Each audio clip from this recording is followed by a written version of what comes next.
Bismillahirrahmanirrahim. Assalamu alaikum. My 9th class students. Today our grammar topic is tenses. Actually, students, in grammar, tense is a category that expresses time reference with reference to the moment of speaking. Tenses are usually manifested by the use of specific forms of verb. The main tenses found in many languages include the past, present, and future. Tenses generally express time relative to the moment of speaking.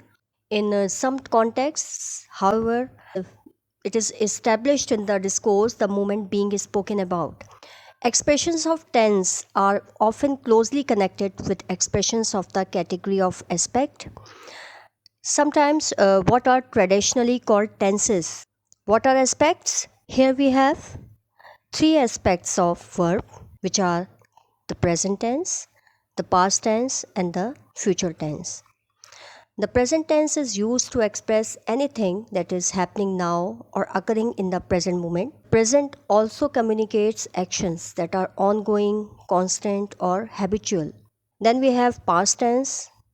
Past tense indicate past events, prior conditions, or completed processes. Then we have the future tense.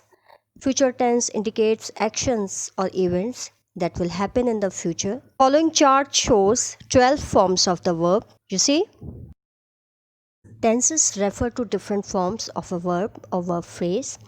We use different tenses to talk or write about different times. For example, we usually use present tense verb forms to talk about states, events, or actions that happen or are happening in the present time.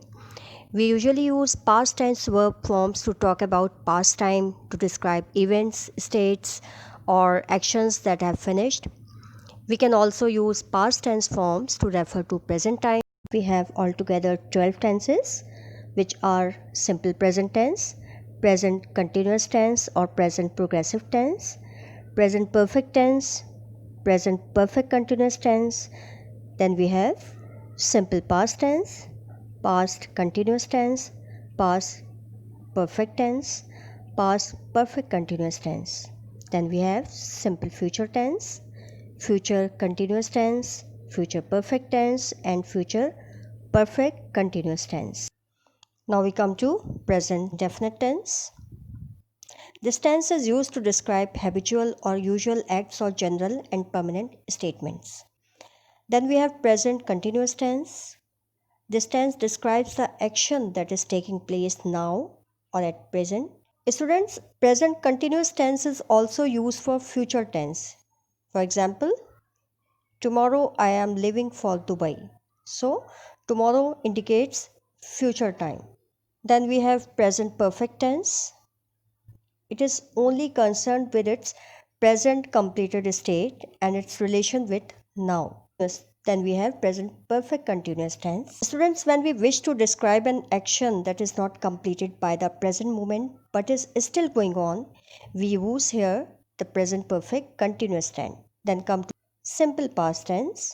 Here, when we want to talk about some past that has been completed, so we use past tense. Then we have past continuous tense. We use past continuous tense for a past action that has not finished.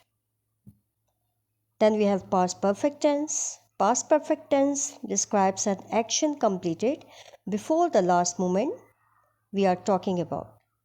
Then we have past perfect continuous tense. Students, when we wish to describe an action that was not completed by a certain date or time in the past, so we use past perfect tense.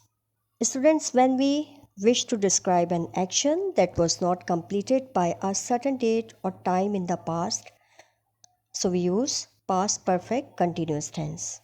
Then come to a future indefinite tense. The future tense is used to describe an act that is going to happen in the future. For example, use of shall or will with the first form of the verb. Then use of going to with the first form of the verb. Then use of present continuous tense. Okay, for your better understanding. Why I am saying that present continuous tense is used to indicate future? Because it is used to announce a future event which is already fixed. Then we have future continuous tense. So this tense is used to describe an action in progress at some future moment. Then future perfect tense. This tense tells us about an activity that will be completed by a certain future date. Then we have future perfect continuous tense. Future perfect continuous tense followed by will have been and shall have been and followed by the first form of verb plus gerund or ing. So students, this is a short description related to tenses. You will find more understanding with the given link of PDF. So students, now I will meet you in my next video with new topics. Until then, Allah Hafiz and thank you very much.